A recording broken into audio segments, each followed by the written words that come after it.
Oh, are we rolling? Are we rolling? Right. Okay, good morning, guys. Soshi here.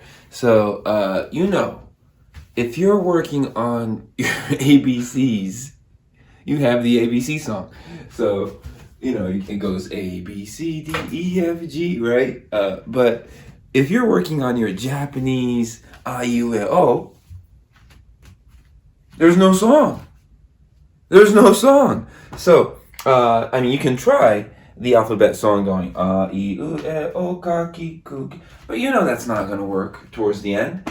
So, we need an original song, an original Japanese I, U, E, O song.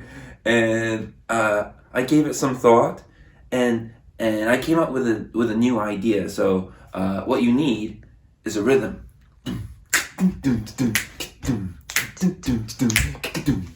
You got that? You got that? Okay, here we go. Here we go.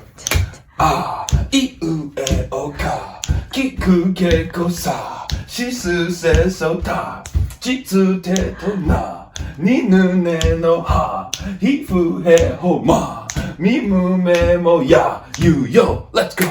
Ya, you yo, break it down. Ya, you yo. Everybody, ya, you yo, let's go. La, ni nu ne no wa, oh, oh.